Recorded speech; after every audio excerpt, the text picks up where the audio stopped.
Hey guys, today I want to introduce you a clear idea, clear explanation of what insomnia actually is, what are the laws that operate it, and what are the forces involved, in hopes to help you better understand the whole situation, have a complete clarity when it comes to sleep struggles, so that you will have a better idea how to approach it. Because I know that when we struggle with insomnia, a lot of things seem kind of mysterious. We cannot explain why we feel certain emotions, why we cannot sleep regardless of doing everything right. So it creates a lot of unknown, and that unknown creates a lot of worries on its own. So I hope that in this video, this explanation will give you a much better picture to look at insomnia and the recovery process. Okay, so insomnia is a paradox, and insomnia is a learned fear of not sleeping. And you probably hear me saying this very often, but sometimes it's not quite clear what exactly this is. And usually people think that insomnia is just about sleep, but you will be surprised that it's not actually the sleep itself that is the problem here. It is the reaction that wraps up the whole situation with insomnia that makes the experience so painful. In reality, wakefulness, or being awake at night, is a neutral event. Everyone on this planet from time to time wakes up at night and stays awake for some time, and that's completely normal. So the thing that kind of differentiates people who don't have insomnia from people who have insomnia is the reaction to wakefulness, not the absence of sleep as such. So when someone without insomnia happens to be awake for some reason, they take it as a very neutral event, something that just happened. They don't really pay too much attention to it. It's not significant for them, and usually that leads to getting back to sleep pretty quickly. But someone who developed the fear around not sleeping, each awakening, each time they find themselves awake, is in a way a very undesirable event that happens to them. So that reaction makes them fear being awake. It creates a lot of rumination, a lot of worries around that, and therefore the hyperarousal that kind of increases with being awake is what keeps them from sleeping. But it is easy to say that, okay, in order to get rid of insomnia, I just have to, change my perception of how I see wakefulness and just stop caring whether I sleep or not. And in general, that is true, but we don't really know what we actually deal with when it comes to insomnia. And there are generally kind of two forces that are responsible for creating this mess. And these forces, unfortunately, are beyond our control. Maybe fortunately, I don't know, but these forces are beyond our control, and this is why to get rid of insomnia is so tricky. Because if we would be in control here, probably we wouldn't even have insomnia in general. No one would ever have that experience. But since we are not in control here, that's what makes insomnia so tricky. So I'm going to talk about those two forces that basically create the whole problem. Without either of those, there wouldn't be any problem. So the first force is generally our brain being a survival machine, a safety machine.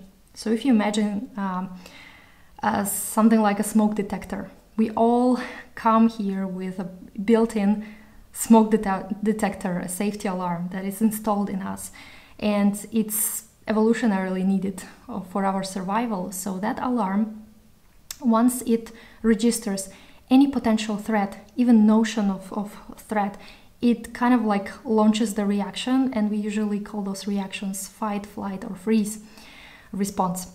So once the brain sees that there is something potentially dangerous for us, we are going to experience a bunch of different sensations, symptoms of hyperarousal, thoughts, emotions, etc.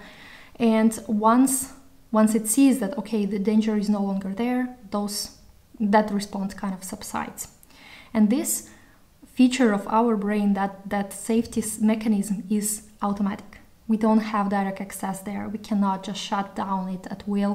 We cannot stop ourselves from being triggered. So once the alarm is off, then we cannot willfully just stop anxiety at will. This is what makes it so tricky. But if you think about evolutionary need in that, I usually go with the example of a caveman. Imagine like a caveman sleeping somewhere in the forest, and then suddenly he hears a noise somewhere nearby. Immediately his internal alarm system goes off and it starts alarming him like, okay, wake up. And immediately in that moment the person wakes up, no trace of sleep, no feeling of sleepiness, there is a full alertness, because there is a potential dangerous situation. And we needed that situation before, when the times were actually dangerous, when any neglect or disregard for that safety could actually cost life. So the caveman basically wakes up and starts to check out if there's any sign of a predator. And the moment when he sees that actually there is no danger, or maybe the noise that came out from, let's say, nearest forest, it appeared to be some rabbit jumping around, and then sees, okay, that's actually false alarm, then the brain sees that there is no more danger and kind of lowers the hyperarousal, turns off the fight or flight response, and now the body or the brain allows sleep to happen. And if before that realization that it is safe, you would say to the brain, okay, just calm down, just sleep, that would not work, because the brain still sees the potential danger. So you see how our brain, our natural safety system, is very reactive, very automatic, and we don't choose it voluntarily what kind of reaction to have. But here is one interesting thing about our brain, and it doesn't tell the difference between the real threat and the perceived one. An example of such a perceived threat is actually insomnia. Because insomnia means wakefulness, roughly speaking, wakefulness, and wakefulness cannot harm us. Being awake cannot actually pose any physical danger to us, but the brain thinks the opposite. It thinks that it's very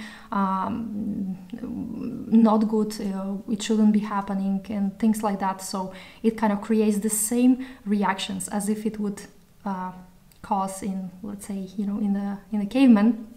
And the same reactions appear when we meet the fear of or possibility of being awake at night. Naturally, the brain wants to, by sending those signals, by having this alarm and signaling us that there is something wrong, what the brain wants from us is to get control over situation. Because the brain is obsessed with safety, with control. It wants to get control over something that is unfamiliar, unpredictable, turbulent.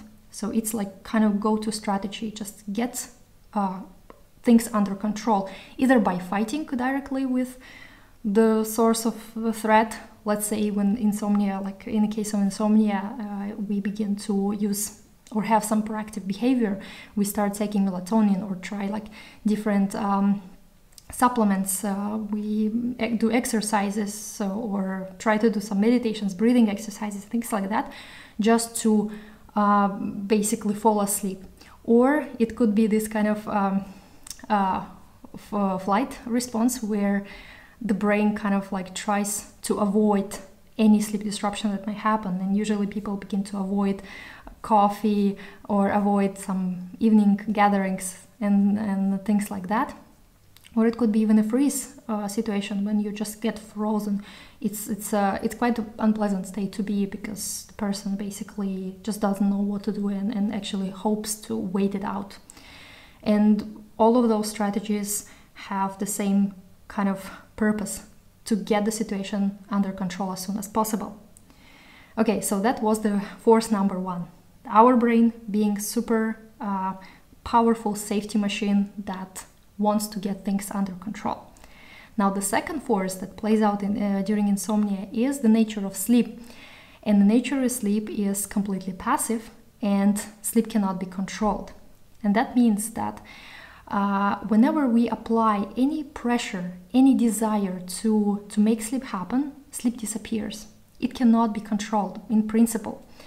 And this is why when we begin to use different strategies, try different efforts to induce sleep, make it more likely to happen, what we are actually doing is we are introducing awareness into the process that is not meant to be aware of. So that means I usually have an analogy with a flashlight, as if you would like to, catch or grasp the darkness by pointing a flashlight on it. Wherever you point your flashlight, you will not see darkness there, and the same happens with sleep. Wherever you put your attention, particularly on sleep, that's when sleep kind of disappears. Sleep is the lack of awareness, lack of focus, lack of any sort of pressure. So now we are having these two forces, and they kind of work in this manner that kind of locks us up. So the first one is the brain trying to control, and this happens automatically. We don't choose that reaction. The brain just decides, okay, this situation is dangerous. We are going to do our best to control it. And then there is sleep that cannot be controlled. So basically we are getting into a very, very tricky situation when we cannot really resolve it, because there are two completely opposite forces in action. And now what usually people do is that they begin to solve this paradox by approaching the sleep part. And we think that once we get our sleep back on track, this is when the anxiety go away, the fear will go away, all the unpleasant emotions and sensations will go away. So we begin to solve the situations from the sleep part. But because sleep cannot be controlled, any attempts to make sleep more likely is going to backfire. The efforts will be completely fruitless because of the nature of sleep. And this is why many people find themselves for many years actually struggling to resolve that paradox by pulling from the wrong end. So the paradox of insomnia requires also paradoxical solution here. And it is not starting with the sleep part, which we cannot control.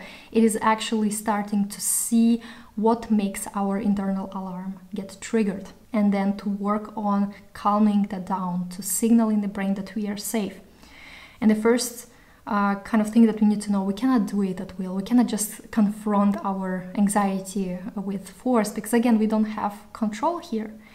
But with understanding, with willing to look at the situation, not running away from it, we can actually discover that behind that fear, there's actually nothing to be afraid of.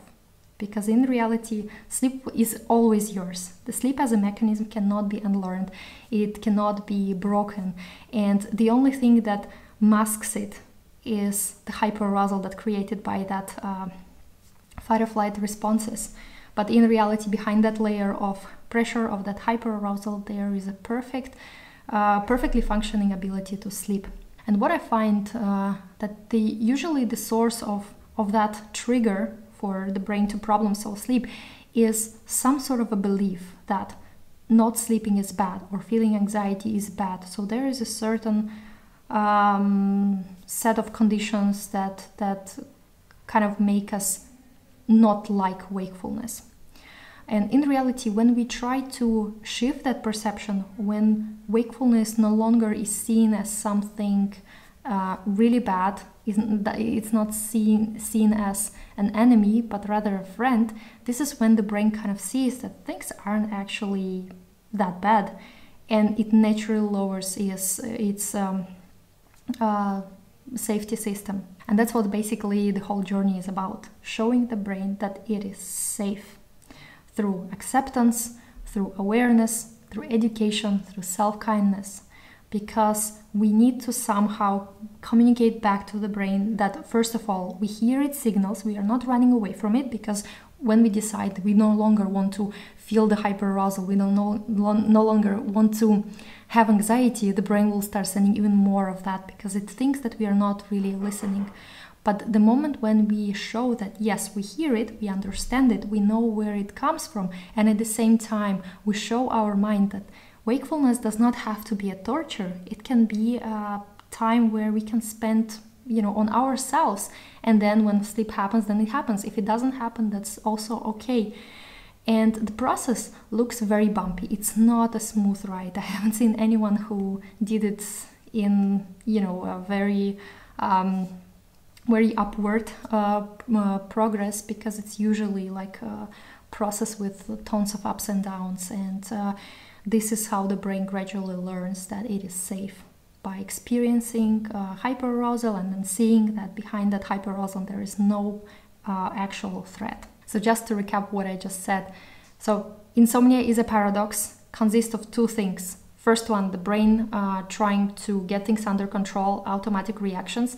The sleep that is beyond our control, things kind of get very tense here, like a finger trap. The more we try to pull from the sleep side, trying to make sleep happen first and then hoping that everything will resolve somehow, that's not a good strategy. It will never lead to any peace, because we'll keep trying to modify something that cannot be controlled. Instead, we need to look at our reactions, see what beliefs, what assumptions about sleep kind of create this scary or fearful reaction from the brain, and keep showing the brain that it is safe even if it's awake. Give this video a thumbs up, and I hope I will see you in the next episodes. Take care.